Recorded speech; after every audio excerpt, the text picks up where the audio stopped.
নমস্কার বন্ধুরা, আজকে পড়ছি লীলা মজুমদারের পাকদণ্ডী বইটির প্রথম পর্বের 59তম অংশ।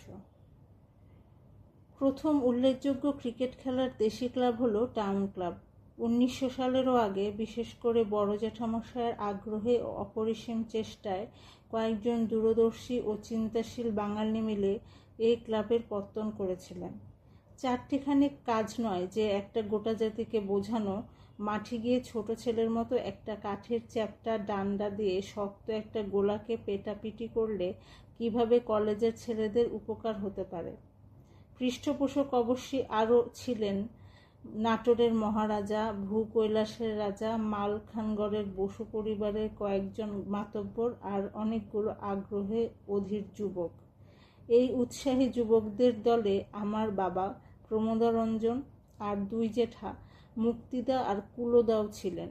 পরে মুক্তিদারঞ্জনের ছেলেরা, সোনা পিসিমার ছেলেরা, আমার অতুল পিসেমশায়ের ছেলেরা, বেচু দত্ত রায়, প্রেমা দত্ত রায় এবং আরও অনেকে বড় জেঠামশায়ের দেখানো পথ ধরেছিল। টাউন ক্লাব হলো এখন যেটাকে সকলে কলকাতা বিশ্ববিদ্যালয়ের মাঠ বলে সকলে জানে। গোড়ায় সেটাই ছিল টাউন ক্লাবের মাঠ। পরে কোনো কারণে ক্লাবটি উঠে পাশের মাঠে চলে যায় এবং এখনও সেখানে আছে। বলা যেতে পারে বাঙালি ক্রিকেটে ক্লাব বলতে টাউন ক্লাবই প্রথম। পরে অবশ্য খ্যাতিতে ঔজ্জ্বল্যে স্পোর্টিং ইউনিয়ন ক্লাব তাকে ছাড়িয়ে গিয়েছিল, কিন্তু টাউন ক্লাবই বাঙালি ক্রিকেট ক্লাবের পিতামহ। ক্লাব তৈরি হয়েছিল, ভালো ভালো খেলোয়াড় তৈরি হয়েছিল, আমাদের গোটা পরিবারের ক্রিকেটের উপর একটা জন্মগত আত্মীয়তাও গড়ে উঠেছিল, কিন্তু জনসাধারণকে ক্রিকেটমুখী করতে আরও প্রায় 55 বছর লেগেছিল। ক্রিকেটের মাঠে মেয়ে দর্শক কেউ ভাবতেও পারত না। টিকিট গ্যালারি, একে ওকে ধরাধরির কথা কেউ স্বপ্নেও কল্পনা করতে পারত না। ছোট জেঠামশাই বোধহয় সবটাতে বাড়াবাড়ি করতেন। একদিন 1922 সালে ভাগ্নি ভাইজিদের একটা দল নিয়ে ইডেন গার্ডেনে উপস্থিত হলেন। ক্যালকাটা ক্লাবের সাহেবদের সঙ্গে টাউন ক্লাবের খেলা। বড় জেঠামশাই উপস্থিত থাকবেন। বলা বাহুল্য, এই পরিকল্পনার কথা তাকে আদৌ বলা হয়নি। ছেলেদের শিক্ষা সম্বন্ধে যতই উদার হন, নিজের মেয়েদের বাড়িতে পড়াশোনার ব্যবস্থা করেছিলেন, স্কুলে দেননি। 15-16 বছরের মধ্যে বিয়ে দিয়ে দিয়েছিলেন। কাজেই আমাদের খেলার মাঠে যাওয়া সম্বন্ধে তার সমর্থন থাকা অসম্ভব, না জানানোই ভালো। এখানে বাবার মনোভাব অবধানযোগ্য। কথাটা পারতেই তিনি ছোট জেঠামশাইকে বললেন, দেখ ছোটদা, তুমি যা খুশি করতে পারো, খালি আমাকে এর মধ্যে জড়িও না। এক পাল মেয়ে নিয়ে তুমি মাঠে যেও, আমি বাধা দেব না, কিন্তু আমি আলাদা যাব। তাই করা হলো। ছোট জেঠাকে গড়পাড় থেকে নিজের 2 মেয়ে, আর্মহার স্ট্রিট থেকে পিসিমার 2 মেয়ে আর রসা রোড থেকে আমাদের 2 বোনকে নিজস্ব গাড়ির অভাবে সংগ্রহ করতে কতখানি বেগ পেতে হয়েছিল সহজেই কল্পনা করা যায়। ভুলে গেছি, তবে মনে হয় উত্তর কলকাতার 4 মেয়েকে সম্ভবত সুন্দর জ্যাঠার ঘাড়ে চাপিয়েছিলেন। আবছা মনে পড়ছে তাদের বাড়িরও গোটা 2 বোন গেছিল। আমাদের 2 বোনকে ছোট জ্যাঠামশাই ট্যাক্সি করে ইডেন গার্ডেনে নামালেন। সে ইডেন গার্ডেনের কথা আজকালকার লোকে ভাবতেই পারে না। মধ্যিখানে খেলা হতো, তার চারদিক ঘিরে স্রেফ নন্দনকানন ছড়িয়ে থাকত।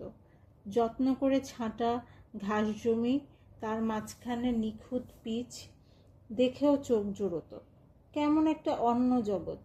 হইহল্লা নেই, ঠেলাঠেলি, গালাগালি নেই। মাথার ওপর নীল আকাশ, গায়ে লাগে গঙ্গার বাতাস, চারধারে ফুলের বাহার, সবুজ মাঠে সাদা পোশাক পরা 22টা খেলোয়াড় আর তাদের সাহায্যকারীরা। মাঠে খেলা হচ্ছে, চারধারে মুষ্টিমেয় ক্রিকেট পাগল রোদে পা ছড়িয়ে ঘাসে বসে খেলা দেখছে। সুন্দর ছোট প্যাভিলিয়ন, তার কাছে এক সারি বেতের চেয়ার পাতা ছিল।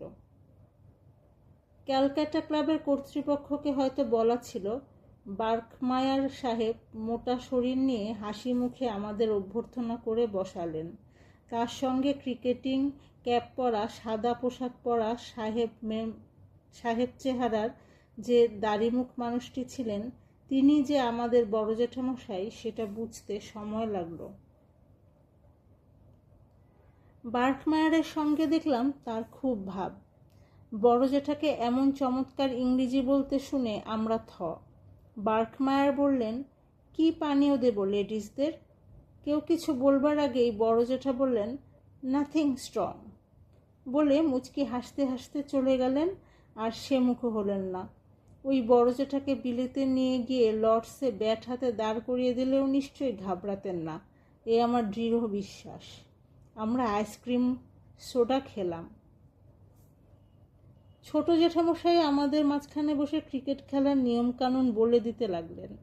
মাঠের কোন জায়গাটা লং ফিল্ড, কোথায় কভার পয়েন্ট, কাকে স্লিপ বলে, গুগলি কি, পায়ের বদলে হাত থাকলেও লেগ বিফোর উইকেট হয়, এসব আমাদের তার কাছে শেখা। দুঃখের কথা আর কি বলবো, এখন সব নাম পাল্টেছে, কিন্তু আমরা 8-9টি ভাই বোনই প্রথম বাঙালি মেয়ে ক্রিকেট ফ্যান এবং প্রথম দর্শক, এ বিষয়ে আমার কোনো সন্দেহ নেই। সেদিনের স্মৃতিটি আমার মনের পটে সোনার জলে লেখা হয়ে রইল। আজ পর্যন্ত তার মাধুর্য এতটুকু টসকায়নি। লাঞ্চের সময় আমাদের বাড়ি নিয়ে যাওয়া হলো।